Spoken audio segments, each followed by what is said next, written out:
Hoje estamos com o candidato a deputado estadual pelo MBL, que é o Guto Zacarias. O Guto, ele pertence ao MBL, é candidato pelo União Brasil e vem hoje a Piracicaba cumprir uma agenda de campanha junto com o Cristiano Beraldo, que também é do MBL e é candidato a deputado federal. Nós vamos conversar com os dois, iniciando o nosso papo aqui com o Guto Zacarias, 23 anos de idade, começando a sua trajetória política como candidato a deputado. Obviamente que quando se fala do MBL, quando se fala em alguém jovem como você, eu disse começando a sua trajetória política, isso na disputa de eleição, mas você já deve estar militando faz tempo nos trabalhos aí da base, né, Guto? Muito boa tarde, prazer recebê-lo aqui. Boa tarde, todo mundo aí da nossa audiência, boa tarde toda a região metropolitana aí de Piracicaba, mais uma vez agradecer aí pelo convite. É isso, eu estou no Movimento Brasil Livre desde os meus 17 anos, meados de 2016, 2017, então participei da campanha de 2016, participei da campanha de 2018, participei da campanha de 2020, todas essas como voluntário, e agora em 2022 disputando uma eleição, dessa vez como candidato para chegar na Assembleia Legislativa do Estado de São Paulo. Você me falou, tenho 23 anos e se eu vencer a eleição eu vou ser o deputado estadual mais jovem da história da Assembleia. É isso que a gente está tentando fazer aí. Não é que a gente quer renovar, nós teremos um mandato mais novo, mais jovem da história da Assembleia. A Assembleia Legislativa do Estado de São Paulo, ela é um local muito diferenciado, não é? Pelas ideologias que ali estão. Eu acho que todo parlamento, claro, tem essa característica, mas a gente teve recentemente alguns embates diferenciados. Também do MBL, o ex-deputado Arthur Duval, que se envolveu naquela polêmica ali na Ucrânia, naquela viagem que ele fez, enfim. Houve ali um julgamento e ele estava, na verdade, sendo encaminhada ali a sua cassação, ele renunciou, foi cassado assim mesmo.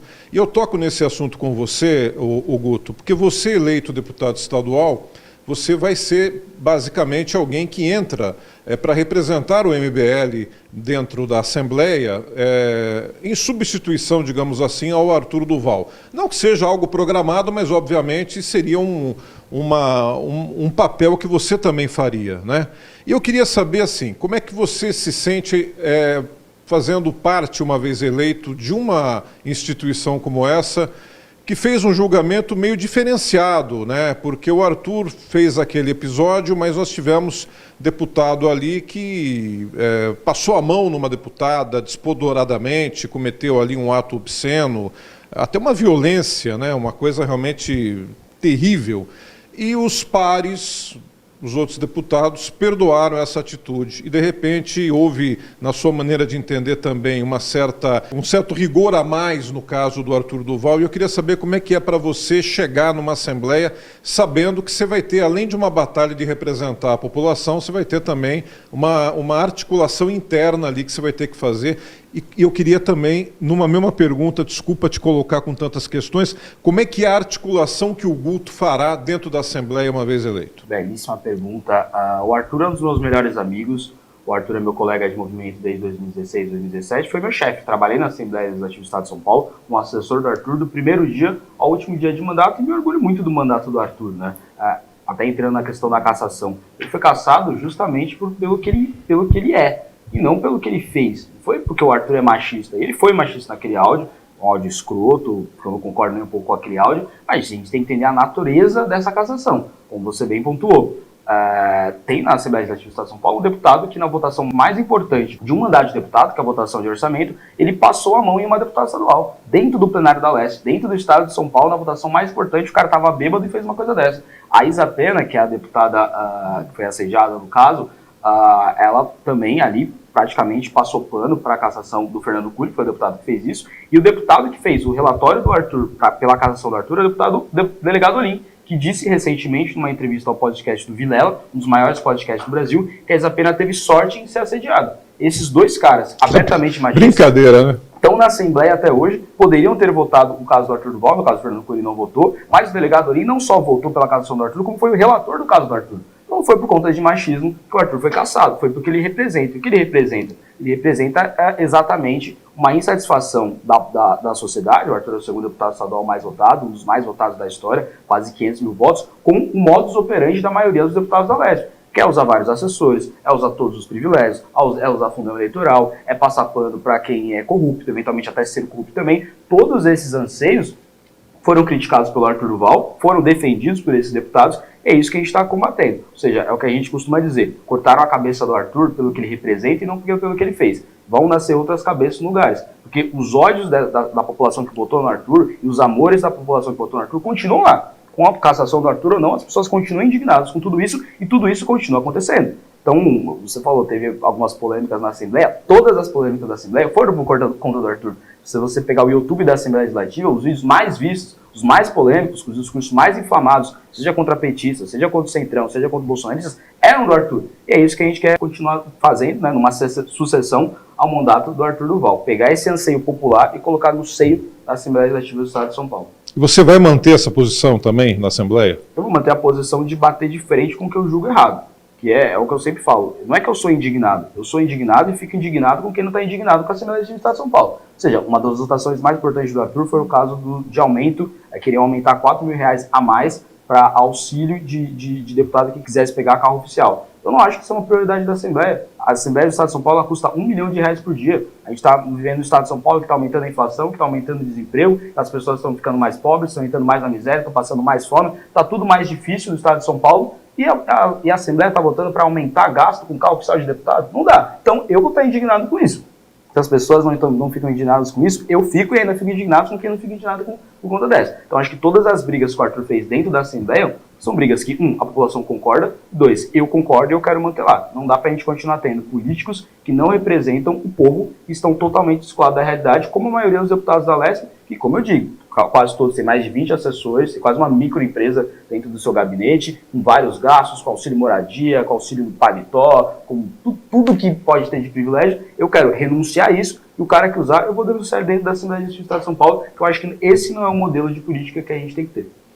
Futuro do Estado de São Paulo, como é que você está avaliando essa disputa pelo governo do Estado, esse quadro atual? O quadro, tanto federal quanto estadual, eu julgo que está horroroso. A gente está indo para uma eleição aqui no Estado de São Paulo, a gente está entre o poste do Bolsonaro e o poste do Lula. O Fernando Haddad foi um dos piores ministros da história da educação, que saiu pior, até porque foi o ministro da educação que mais tempo ficou no cargo. E ele nessa posição colocou o Brasil na 73ª posição em ciências, 69ª posição em leituras, só 8% das pessoas, da população adulta, quando o governo do PT acabou, com o Haddad ficando quase o tempo todo no Ministério da Educação, sabiam interpretar texto. 8% das pessoas. Então esse cara que não resolveu a educação do Brasil não vai resolver a educação de São Paulo.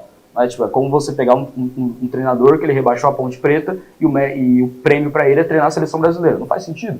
Faz sentido. E a gente está tendo o Tarcísio de Freitas, que é um cara que toda vez que ele pôde priorizar o Estado de São Paulo, quando ele foi ministro da Infraestrutura, ele não fez isso. Ele colocou o Estado de São Paulo na última posição dos repassos do Ministério da Infraestrutura. Deu uma entrevista recentemente dizendo que estava estudando a história de São Paulo, estudando a Revolução de 32. Eu não quero entregar o Estado de São Paulo para um aventureiro, mas, ao que parece, ou vai ser Haddad ou vai ser Tarcísio. O que eu quero fazer na Assembleia Legislativa do Estado de São Paulo? Fazer oposição a esses caras. Tudo de mal que eles tentarem passar, eu vou tentar revogar. Tudo de bem que eles tentarem passar, eu vou tentar lutar para aprovar. É isso que a gente tem que ter, porque eu acho que essa é a natureza da Assembleia Legislativa do Estado de São Paulo. Representar a população e, obviamente, fiscalizar o Executivo. Agora, me diz uma coisa, a principal questão hoje que as pessoas estão aí brigando, e obviamente a gente sente isso no dia a dia, né, a questão do desemprego, né, Guto? Isso é uma coisa terrível.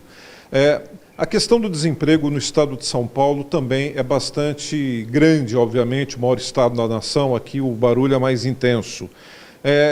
A questão do jovem, que você representa bem, e você que é uma pessoa que está aí com o ideal político aos 23 anos de idade, principal problema na sua visão hoje para o jovem, principalmente para aquele jovem de periferia, que tem poucas oportunidades, ele está sendo hoje, mais uma vez, colocado meio que longe ali das prioridades governamentais. Estou me referindo isso a todos os governos, federal, estadual, as ações políticas também, de maneira geral. Com certeza, o Brasil está vivendo um momento econômico ruim. Bolsonaro recentemente foi no debate dizendo que a economia está bombando, só faltou ele combinar com o povo, né? Se ele ir numa feira, se ele ir no posto de gasolina, se ele ir no mercado e perguntar se a economia está bombando, eu tenho até medo do que as pessoas podem fazer com ele ali nesse momento. Então acho que a economia está uma porcaria e o jovem é a coisa mais triste, mais cruel que a sociedade brasileira, tanto no nível federal quanto no nível do Estado de São Paulo está fazendo. Hoje o jovem, se ele é um bom jovem produtivo, ele sai do país. Se ele é um jovem ruim, ele vai virar motorista de Uber, ele vai trabalhar no iFood. Obviamente são profissões honrosas, o cara que quer trabalhar está conseguindo trabalhar, mas a gente sabe que a gente não vai ter o estado de São Paulo pujante para sempre se todos os nossos jovens bons forem para fora do país e os nossos jovens que tiverem produtividade virarem motorista de Uber. A gente não vai criar uma sociedade com motoristas de Uber. O que a gente precisa fazer? Aumentar essa produtividade do brasileiro, e a gente tem propostas para isso. Tanto o programa Jovem Capitalista, que tenta ensinar educação financeira nas escolas, que foi aprovado em Santo André recentemente pelos dos melhores vereadores da história de Santo André, que é o vereador Márcio Colombo, apoiado pela gente. Já foi aprovado esse projeto lá, que tenta colocar a noção básica de economia, de direito e de política na sala de aula, quanto as emendas Hamilton, que é um projeto que eu trouxe lá do Reino Unido, que o próprio Lewis Hamilton, heptacampeão de Fórmula 1, ele criou, que é tentar colocar mais jovens em cursos de engenharia, em cursos de matemática e cursos de economia. Como a gente vai fazer isso? Hoje, um deputado estadual, 50% das emendas dele tem que ir obrigatoriamente para a saúde.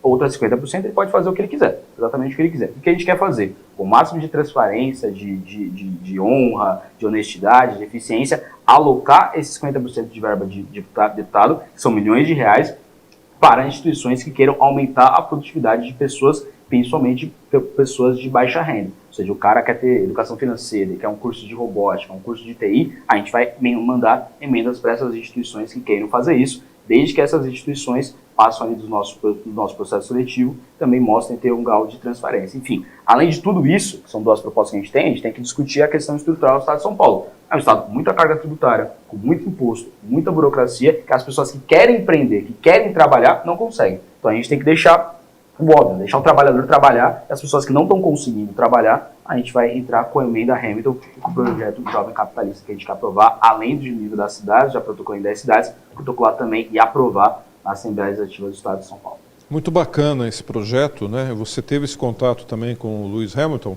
Infelizmente não. A gente já tentou, mas infelizmente é muito difícil falar com o Lewis Hamilton, que é um dos homens mais famosos do mundo, obviamente. A gente tentou mandar para ele uma carta, mas de toda maneira é só a galera entrar na internet, ele é Mission 44. Coloca a Missão 44 lá, você vai achar um documento gigantesco, tem umas 90 páginas, ali bem bonitinho, onde ele mostra o problema do jovem negro britânico. A gente tentou adaptar esse problema do jovem negro britânico para o problema do jovem paulista, né? Tentar ver como a gente consegue aumentar a produtividade dessas pessoas. Muita gente fala, né? Aquela fala de, o homem negro ele recebe menos que o homem branco.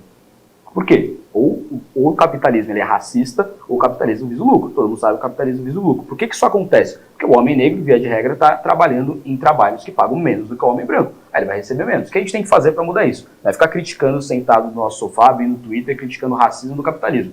É colocando essas pessoas negras em trabalhos que pagam mais. É o que a gente está tentando fazer. A gente tenta sair do papel de você ficar chorando, mesmo que o choro seja válido, e entrar no papel de você tentar resolver o problema de verdade, ao invés de ficar lacrando nas redes sociais. Uma inclusão maior, né? Uma inclusão maior. Bacana, muito legal. Você falou do Hamilton, me lembrei, obviamente, né, das competições aí nas pistas da Fórmula 1.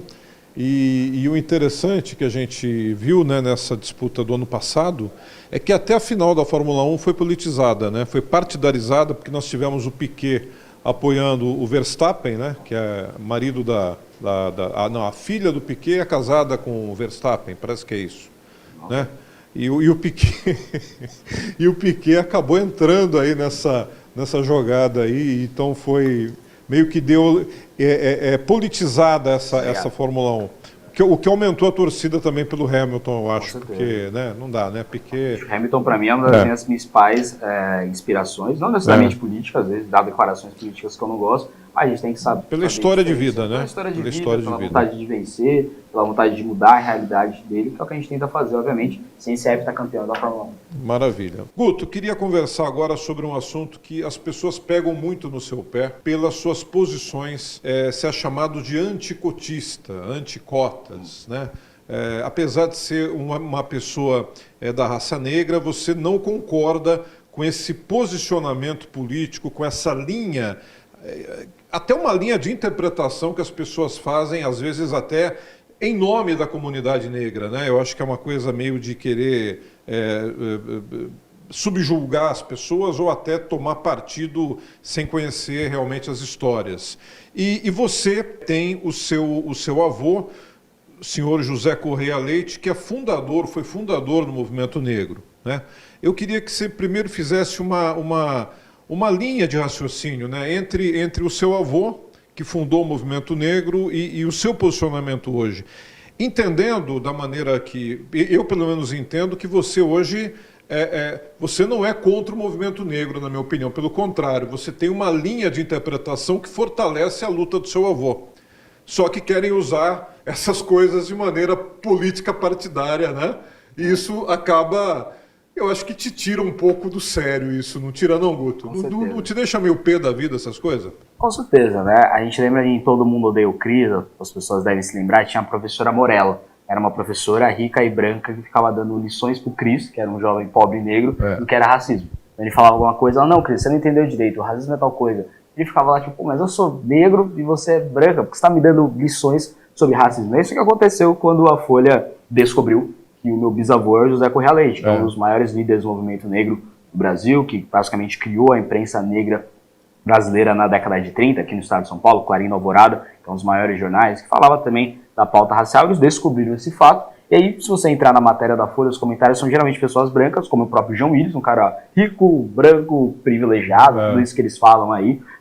Ele veio falar que a Folha estava postando sacanagem, essa série de coisas. Tipo, eu acho que eu entendo mais de racismo do que o João Willis. Eu nem concordo com a questão de lugar de fala. E eu acho que a minha família está discutindo a pauta racial há mais de 100 anos. Mais tempo, obviamente, que o João Willis, que quando foi deputado não fez absolutamente nada pela pauta racial. Então eu acho que dá para fazer um paralelo do meu avô, que nós dois, né, ele, muito mais brilhantismo do que eu, exatamente, claramente, muito mais tempo, muito mais obras, ele tentava lutar pelas pautas dos negros com as questões estruturais dos negros, as questões concretas, objetivas e reais dos negros. Ou seja, se a gente trazer isso para 2022, boa parte do movimento negro, que eu acho que se perdeu no personagem, está discutindo o lugar de fala, está discutindo a apropriação cultural, está discutindo coisas que eu acho que a população negra não liga para essas coisas. Eu quero discutir saneamento básico, eu quero discutir 50 milhões de brasileiros sem água tratada, eu quero discutir 71% das famílias brasileiras endividadas. Eu quero discutir por que os negros são 51% dos empreendedores, mas só 30% dos créditos. Eu quero discutir a questão da segurança pública, por que tem tanto negro morrendo, por que tem tanto negro matando. Eu quero discutir esses problemas. Esses problemas eu acho que são problemas que os negros se preocupam. Só que quando a gente vai olhar os problemas que o movimento negro está tratando, ele está falando que bandido é vítima da sociedade. Que é um discurso que, se você vai colocar na eleição, ele é comprado pela população mais rica das cidades e não pela população mais pobre, que no Brasil o mais pobre geralmente negro. Ou seja, como assim o negro, eu até fiz um vídeo na estação Capão Redondo, que é uma das maiores periferias do mundo, a maior de São Paulo, que eu fui na estação Capão Redondo, perguntar para pessoas negras o que elas achavam de frases de pessoas do PSOL, pessoas do movimento negro, falando que vinha lógica no assalto. O cara respondeu, eu não vejo lógica nenhum no assalto que a minha irmã sofreu ontem, não vejo lógica nenhum. Porque o cara pobre, se ele é assaltado, ele provavelmente está pagando esse celular ainda, e se ele for assaltado, ele vai ter que comprar outro celular, porque ele não vai poder ficar sem celular, ele vai pagar o celular assaltado, não vai ter esse celular de volta, e provavelmente vai ser assaltado de novo. Então esse cara, ele odeia bandido, ele quer que o bandido seja preso, ele não vê lógica nenhuma em assalto, e não acha que bandido é uma vítima da sociedade. O cara que vai falar que bandido é uma vítima da sociedade é aquela mulher rica, o homem rico, que se ele é assaltado, ele compra um celular em 15 minutos. E já pagou, ele paga à vista ali, paga no boleto, paga no peito do celular dele. Então, cada vez mais eu vejo que o movimento negro está se saindo da pauta que os negros defendem e entrando numa pauta de uma elite histérica e totalmente descolada da realidade, inclusive dos negros. Ou seja, quando eu saio nas ruas, mesmo com a Folha falando que eu sou anticotista, que o João Willis falando que eu luto pelos negros, eu sou reconhecido muito pela população negra, pela população branca também. A gente tenta fazer um mandato para todo mundo, obviamente, mas muito pela população negra. E quando o Guilherme Boulos sai na rua, quando a Marielle Franco saia na rua, quando os deputados do PSOL, a Samia Bonfim sai na rua, a Isapena sai na rua, quem é que reconhece eles? Geralmente as pessoas brancas. Isso não é um demérito nenhum. Agora, significa que o discurso que eles estão falando não é o discurso que os negros querem. Então acho que esse é o paralelo que a gente dá para fazer entre meu bisavô, José Correia Leite, e eu, Guto Zacarias, sou Augusto Zacarias Correia Leite também. Os negros, eles querem se preocupar com os problemas reais dos negros, não abstrações histéricas de uma elite totalmente descolada da realidade. Agora, como é que você analisa as cotas dentro de um aspecto filosófico, primeiro aí, de interpretação, de uma realidade realmente de valorização? Bom, a matéria da Folha diz que eu sou anticotista. Eu não sou anticotista, eu sou anticotas raciais, sou a favor das cotas sociais. O que eu acho? Né? Acho não, né? Vamos lembrar que cota racial é uma política pública, e política pública tem que ser baseada em evidências, tem que ser baseada na razão, não na emoção. Ou seja, o racismo é um problema? O racismo é um problema. Nós darmos ingressos mais baratos no jogo do Flamengo para negros não vai diminuir o racismo. Por quê? Porque é uma política pública que não funciona, apesar do racismo ser um problema. A cota racial não soluciona esse problema. Então a gente tem que acabar, porque a política pública é feita com dinheiro público, é feita na base da educação, usa o MEC. Se não funciona com base nos dados, nas evidências, a gente tem que continuar fazendo. E as evidências e os dados mostram que cotas raciais, primeiro, não funcionam, e cada vez mais estão sendo maléficas à população negra. Thomas Sowell, que é um dos maiores escritores do mundo, né, do liberalismo, da economia, ele fez o livro Ações Afirmativas ao Redor do Mundo, onde ele vai fazer um estudo empírico, né, dados, evidências, pesquisa em vários países do mundo, inclusive no Brasil, nos Estados Unidos. Ele vai na Nigéria, ele vai na Índia, ele vai no Sri Lanka e ele vai ver se as ações afirmativas, cotas raciais inclusas, funcionavam para a população dos grupos que eles tentavam atingir. E a solução que ele encontra em todos esses lugares, inclusive no Brasil, não funciona, porque o problema está na educação básica. A gente está em 2022, acho que está claro para todo mundo que um negro e um branco são iguais. Ou seja, nasceu uma criança negra, nasceu uma criança branca. Porque daqui 17 anos, 8 anos, na época do vestibular, o aluno branco ele consegue ter mais chance de passar no ensino numa faculdade pública do que o aluno negro. É porque o branco está superior? Não é, os brancos são iguais. É porque a educação do branco está sendo melhor. Da população branca em geral, da população branca de classe média alta e rico. Então o que a gente tem que fazer? Fazer essa educação pública, que é um dos países que mais gasta percentualmente do seu PIB com educação. O Brasil gasta só em educação, que a Argentina gasta em todas as áreas, ou seja, tem dinheiro em educação, que a educação pública seja de qualidade. Ou seja, melhorando a educação básica, a gente vai deixar a educação básica pública gratuita, né, o ensino público, da mesma qualidade que o ensino privado, e aí os dois, quando chegarem no vestibular, eles vão poder disputar com paridade ali de armas. Então o que a gente tem que fazer? Não é fazer nada, acabar com a cota e não fazer nada. Fazer políticas públicas que vão melhorar a nossa educação básica, que é das escolas públicas que os negros estudam majoritariamente. Então é isso que eu luto. E aí, se você tirar a cota racial, você faz isso, melhorando a educação básica, e se alguém precisar de uma cota, que essa cota seja social, ou seja, para a população pobre no geral. Isso no Brasil, os mais pobres são negros, então eles também seriam beneficiados por essa cota social, só que a gente vai discutir a raiz do problema, que é a educação básica. Então, quando fala cota racial, eles acham que eu acho que a educação no Brasil está uma maravilha, eu só quero tirar a cota racial e deixar os negros se lascarem. Não, não é isso. Não é isso que a gente tenta discutir, mas é porque, mais uma vez, eles querem discutir política pública com base na emoção, com coisas que não solucionam o problema, que é o problema do racismo e da desigualdade racial, principalmente no quesito das universidades e da educação brasileira. E até mexendo um pouco na questão ideológica partidária, né, que acabam aproveitando-se disso também. Exato, muito político. Eu falei isso num vídeo recentemente, que eu fui na Avenida Paulista, e eu coloquei, cotas raciais são racistas. Change my mind, né? Mude minha opinião. E aí as pessoas falam, não, mas a cota racial beneficia os negros. Eu mostrei dados que mostram que não beneficiam os negros, mostrei dados que eles estavam atrapalhando os negros, porque hoje a cota racial, 25% dos alunos cotistas, eles entram na faculdade via cotas com notas maiores do que os não cotistas. Ou seja, a gente tem 1/4 dos alunos que usam cotas que eles não conseguem entrar na universidade, mesmo tirando uma nota maior do que os não cotistas. Porque a educação está melhorando no Brasil, via de regra, né? O gráfico de qualidade de educação é assim, ele não cai, as pessoas estão ficando cada vez mais alfabetizadas, mesmo que esse gráfico tinha que ser mais em pé ainda, mas vão evoluindo, e aí os negros estão tendo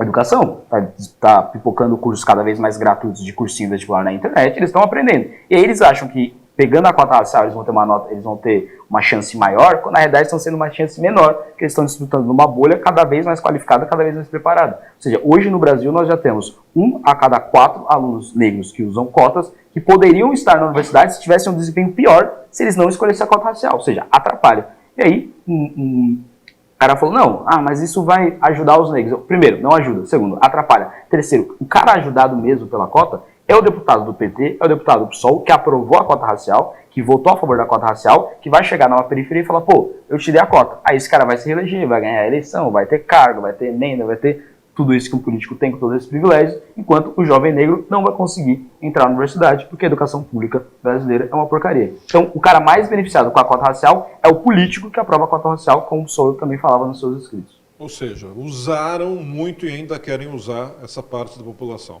Exatamente. Toda uma comunidade que infelizmente acaba sendo colocada na balança, né? Peso de prestígio e de voto. Guto Zacarias conosco nessa edição aqui do programa. Eu queria agora conversar um pouquinho com você, Guto, sobre a questão nacional, que o MBL tem feito... Primeiro que o MBL tem uma história importante na luta contra a corrupção e na derrubada do governo Dilma, né? Aí veio a era Bolsonaro e o MBL se mantém também opositor. Queria te perguntar como é que você analisa hoje esse momento da história do Brasil e faltou candidatura mais assim viável para disputar essa presidência da República? Quem que você sente não está nessa disputa presidencial? Olha, belíssima pergunta. O MBL, como você disse, foi um dos grupos, um dos principais grupos responsáveis pela queda da presidente Dilma, pelo impeachment, nós organizamos as manifestações que derrubaram a Dilma, nós fizemos articulação no Congresso Nacional, junto aos deputados federais, aos senadores, pela aprovação do impeachment, porque a Dilma cometeu infrações à lei do impeachment, cometeu crime de responsabilidade, as tabeladas fiscais, a maquiagem dos gastos públicos, ou seja, precisava ser impeachmentada, além da destruição econômica, política, educacional, de corrupção. Ela é a presidente que vivenciou o petrolão. Sim, e aí, igual uma jornalista da Al Jazeera perguntou para ela, ou você é corrupta e participou desse esquema, ou você é incompetente, porque não viu o maior esquema de corrupção debaixo do seu nariz, debaixo do seu governo. Das duas, uma. Eu acho que a Dilma pode ser qualquer uma dessas duas coisas. Uma terceira via para esse caso não tem. Então precisava sofrer impeachment. E aí lutamos pela aprovação das reformas do governo Temer, foram reformas que eu julgo boa, e apoiamos no segundo turno, quando os nossos deputados já estavam eleitos, o governo do Bolsonaro contra o Haddad. Entrou o Bolsonaro e ele traiu todas as pautas que eles iam defender. Não fazer acordo com o Centrão, privatizar estatais, ser liberal na economia, não ter corrupção, apoiar a Operação Lava Jato, combate à corrupção. Tudo isso ele traiu. Tudo isso ele traiu. Até a defesa da vida que ele diz defender, o que eu costumo dizer, o Bolsonaro ele é contra o aborto. Mas ele não é o defensor da vida com o que ele fez na pandemia, imitando gente sem ar, dizendo que vai todo mundo morrer um dia. Esse cara não defende a vida. Então o que a gente tentou construir para 2022? Uma terceira via. Um candidato que seja antipetista, que seja antibolsonarista, que defenda reformas que vão melhorar as estruturas do Brasil, a produtividade do Brasil, a economia do Brasil e do brasileiro, que combata a corrupção, que não faça acordo com o Centrão. Queríamos um candidato desse bolo para ser uma terceira via. Faltam menos de 40 dias para a eleição. Tá claro que esse cara não existe. Então nós estamos fazendo campanha hoje para o voto nulo, e a solução é ter no estado de São Paulo para combater o Tarcísio de Freitas e o Fernando Haddad, gente combativa e corajosa na LESP, e na Câmara dos Deputados, com Kim Kataguiri e com Cristiano Beraldo, gente que possa combater, seja Luiz Inácio Lula da Silva voltando à cena do crime de novo, seja Bolsonaro tentando se manter na cena do crime. É isso que a gente tem que tentar fazer, e para as próximas eleições, tentar encontrar um quadro que possa reproduzir esses anseios que eu julgo que são pertinentes na sociedade. A queda do Sérgio Moro deve ser eleito senador pelo estado do Paraná, mas era um nome forte à presidência da República. Está ligado diretamente essa sua queda com o enfraquecimento da Lava Jato, essa provocação que o governo acabou fazendo para que a Lava Jato realmente chegasse ao fim? Em qual sentido? A queda do Sérgio Moro da disputa presidencial? presidencial? A queda do Sérgio Moro da disputa presidencial. Acho que sim. O governo Bolsonaro ele acabou com a Lava Jato. Isso não é nem fofoca. Ele fala, eu acabei com a Lava Jato. E a gente sabe que a corrupção existe no Brasil. A gente tem senador que foi pego com dinheiro na cueca.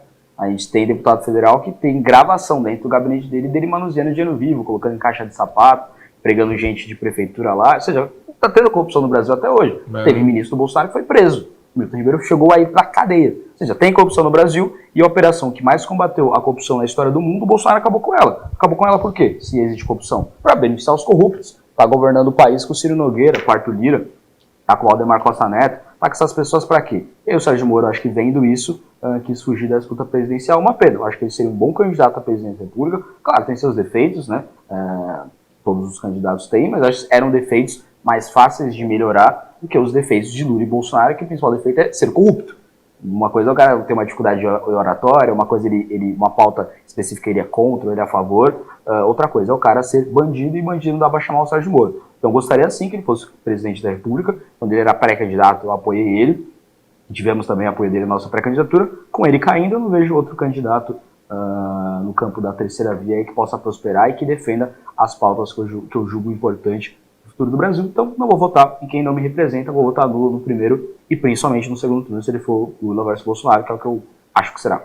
Mesmo a candidata do seu partido, a Soraya Tronic, não vai, é difícil. Não é difícil, eu vou votar na Soraya Tronic. A gente só entrou no União Brasil porque a gente tem uma carta de poder fazer o que quiser, inclusive poder falar abertamente de sou contra tal posição desse partido, sou a favor de tal posição desse partido, ou seja, ter ali a independência dentro do União Brasil. Não acho que ela deveria ser a candidata escolhida pelo partido, também não sei quem deveria ser, mas ela é uma candidata que não me apetece tanto. Então não devo votar nela no primeiro turno, e acho muito difícil ela ir para o segundo turno. Então no segundo turno, se for Lula e Bolsonaro, vou votar nulo também, como eu já farei no primeiro turno. É uma pena, é como eu disse, o MBL tentou construir uma terceira via federal, tentou construir uma terceira via no estado de São Paulo, ela não aconteceu. Não é que cruzamos os braços e não, isso não vai acontecer. Não, nós tentamos construir, a coisa não aconteceu. A população não quis, os candidatos não declararam nas pesquisas, os candidatos saíram da disputa presidencial e do governo do estado de São Paulo. Então agora a gente tem que ter na LESP, na Câmara dos Deputados, gente que combata esse mal que certamente estará, tanto no Palácio dos Bandeirantes quanto no Palácio do Planalto, já que está claro que na disputa pelo Palácio dos Bandeirantes do Planalto vai ser Lula e Bolsonaro em federal e poste do Lula versus poste do Bolsonaro aqui no Brasil. E meu nome está à disposição das pessoas para incendiar essa política aí. Maravilha. São os clones que estão em São Paulo, né? São os verdadeiros lá na disputa presidencial e os clones em São Paulo. Voltamos com a última parte dessa nossa conversa com o Guto Zacarias, que veio hoje a Piracicaba juntamente com o Cristiano Beraldo, os dois fazendo uma campanha muito importante, né? São dois jovens que vêm realmente com a proposta de renovar com qualidade, com propostas ideológicas bacanas. Guto, fechando esse nosso papo, eu queria realmente agradecer muito você pela sua presença aqui. Eu acho que você representa uma proposta diferenciada, você é uma pessoa que tem uma posição bastante corajosa nas suas falas, nos seus argumentos, e é sempre muito importante a gente entender que o Brasil precisa que a juventude se mobilize, né, para buscar espaço na política. A gente percebe que muitos jovens, infelizmente, hoje, eles se entregam a outras coisas que são mais cômodas e muitas vezes até desaconselháveis do que fazer a luta cívica. Isso que é o verdadeiro patriotismo, você se jogar realmente numa batalha a favor do Brasil. É isso que falta, né? É isso que falta, né?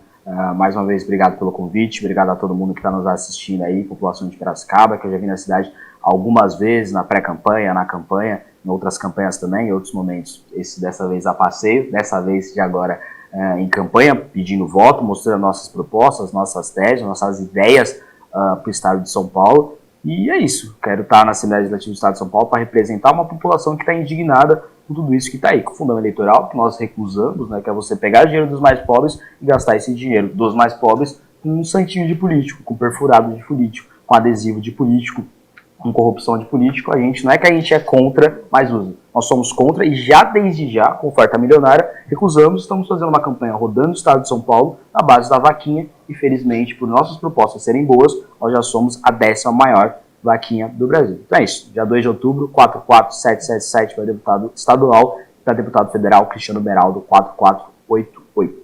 Candidatos do MBL não usam fundo eleitoral, então? Não usam, desde a fundação do MBL, nenhum candidato em 16, em 18, em 20 e agora em 22 usou fundo eleitoral, não vai usar jamais fundo eleitoral, enquanto nós não conseguimos derrubar, porque a gente ainda vai conseguir derrubar um dos maiores males da política brasileira, que é usar dinheiro público para fazer campanha, que não faz o menor sentido. Você quer doar para minha campanha? apoia.org/Zacarias. Não quer doar? Não doa. Agora, não faz sentido eu, que sou do direita, ter que financiar os 66 milhões que o Lula recebeu de fundão. Os 2,5 milhões que a Isa apenas recebeu de fundão. Eu não tenho que financiar a campanha deles e eles não têm que financiar a minha. Só tem que financiar a minha as pessoas que concordarem com as minhas propostas. É o que a gente tenta fazer e está dando certo. Maravilha. Prazer em te conhecer, viu, pessoalmente. Alegria. Obrigado aí.